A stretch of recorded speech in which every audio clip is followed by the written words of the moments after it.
what can be worse than a plugged toilet? All that stuff floating in the water, coming up slowly, slowly, slowly. Well, what up if your soul was the toilet? You gotta call the soul plunger or plumber.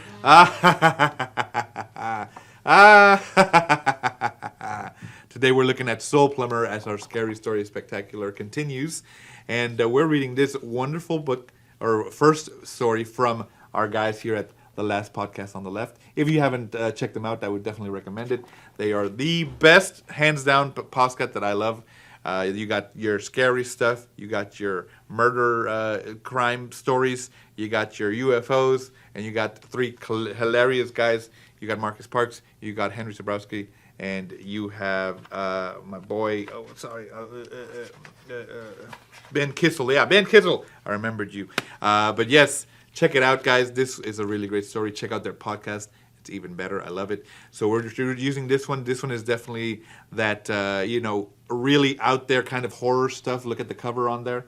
So definitely like your Killer Clowns from Outer Space, stuff like that where you don't know what's going to happen. It's out of left field. So we're going to read this story, and you're going to get your soul plunged.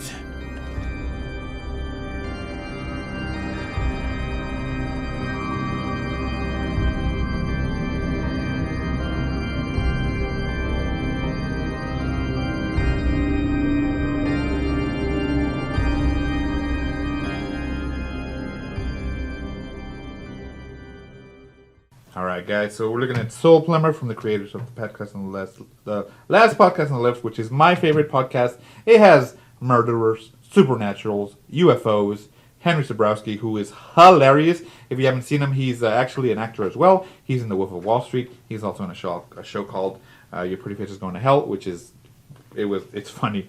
Okay, so the story starts off with Edgar Wiggins. Now Edgar is a true zealot for the Lord. He wholly believes in God. Now, I believe in God. Listen, guys, I'm a Christian. I believe in God. But I'm not out there like crazy. Like, some people are. This guy is, crazy. Anyway, so he is really, really, out there. He's basically like drawing pictures of him and Jesus, fighting off the devil. And you kind of get a little bit of his story. He's working as a gas attendant. And he tried to be a priest. He got kicked out. They'll tell you that later on in the story how that happened. So that's an interesting story as well. It's pretty funny. So he's like, I got to find a way to serve the Lord. And he goes to this gas station. And he's like, I'm going to serve here. So he's an attendant, a gas station attendant. There's this guy named Gus who comes in all the time. And then his best friend. I would call him his best friend. He doesn't call him his best friend, but I think it was. His name is Elk. And it's basically, he's a Vietnam veteran who has no nose, as you can see there. He decided to leave it like that, so that people can know that, the things he suffered for his country. And he's also very crazy as well, following this weird religion with this lady called the F-Mother, which plays into the book as well later on. And basically, he's just trying to serve the Lord any way he can. He's like, I need a sign, and then he sees this guy pull up in this van that's like decked out, and I've seen vans like this. You've probably seen vans like this. These people are definitely out there. Anyway, he's like, oh hey, this van it's great, and he's like, oh yeah, we're trying to save mankind. I have this conference you should come to, and then he's like, oh my gosh, I'm gonna go ahead and do that. And so he finally goes to the conference. And he sees the same guy. Now, of course, dressed like this, and those TV and evangelical Christians like that. He's like, look at this. We're going to show you how to exorcise, demons from people using a machine called the Spirit Plunger. And for a low price, you can get it yourself. But let's give you a test of what it does. And so he shows it, and this guy's all saying, things like, demon-possessed person. And then he's like, look, so we put it in there, and you can reach into them and pull out, the demon or whatever that's possessed them, and you can just grind them up. So he's like, who's ready to join? Who's ready to buy one of these machines? Everybody's like, yeah, we're going to do it. And Edgar goes over here, and he's like, You know where I work. I may be poor financially, but not spiritually. I need to pledge my life to your cause of saving humankind from the devil's bondage, whose presence is in all things. He must be eliminated.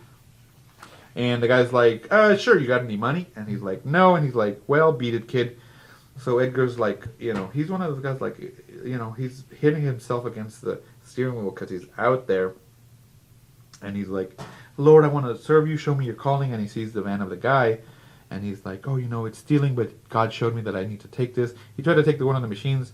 And then here you see the guy talking to the possessed guy. And he's like, oh, good job today. Next time have more vomit, less cursing. And he's like, oh, we'll see. We'll see at the next conference. So you basically learn it's all a scam. They're just trying to rip people off for their money. Edgar, of course, doesn't know this. He thinks it actually works. So he takes these top secret plunger plans for the Soul Plunger version 7. He takes it. He's like, I'm going to make my own. And, this kind of shows you the artwork. It's very out there. It reminds me a lot of the Mad Magazine style cartoons that are just kind of kooky. But it fits the story, because this story is definitely out there. And the characters are out there, and the art style fits it very, very well. I like it. So then he builds his own. He's like, I need to try it on somebody. Who do I know that seems like it's possessed? So he gets his friend Scuzz from the beginning of the book. And then he's like, I'm going to try it myself. And somehow Edgar actually makes the machine work for real. As you can see, he's actually looking at different dimensions. And he sees one he's like, oh, this must be it. So he plunges it in. Little did he know that he's actually plunging his hand into our friend Scuzz. He's actually So he pulls it out and basically pulls out an entity from another dimension. And he's like, oh, I did it. I got a demon, And then, as you can see there, he actually did kill Scuzz. But he's like, oh my gosh, I did it. So this is chapter 2. So I'm just showing you the beginning. So he's like, oh, now I gotta kill it. So he's gonna try to kill it. But little does he know that he just killed his friend, or that guy. And this is just an entity from a different dimension. So this entity definitely plays a role later on, very important. And you see Edgar kind of, going through with this and, in a sense, dooming the world, but saving it. I gave a lot away, but it's a very crazy story. It's a wild ride, and I really enjoyed it. Just because sometimes, you want that wild ride. You don't need to have too much logic in the story. Sometimes you just need something that's out there, and the story is definitely out there. The colors are great on it. I enjoyed it. I can definitely see where the influence from the creators from the last podcast on the left is, how how they influenced it. And I said, the artwork is crazy. It feels grimy, but in a good way. Like I said, the Mad magazines have that style. This felt like that. I felt like some of the characters on there are like that, and it's gory. There's a lot of blood. There's a lot of other, some nudity, but it's fun. Like I said, I enjoyed it. It definitely reminds me of those Halloween stories or Halloween movies that are campy, not serial killer campy, but more like a killer clowns from space. It reminds me a lot of that.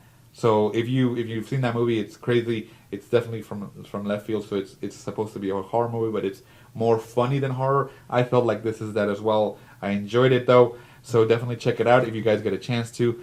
Soul Plumber. Shout out to again the creators from the last podcast on the left. Henry Zabrowski. Oh, I know these guys. I'm sorry, guys. If you watch this, I'm so sorry. Marcus Spark, Henry Zabrowski, and Ben Kissel. Shout out to you guys. Story was great. I really enjoyed it. I can't wait. I think there's a second part coming out. If you haven't checked out the show, I would definitely recommend it. If you want supernatural or murderers, but a lot of research, they definitely knock it out of the park. And I will see you guys in the next one.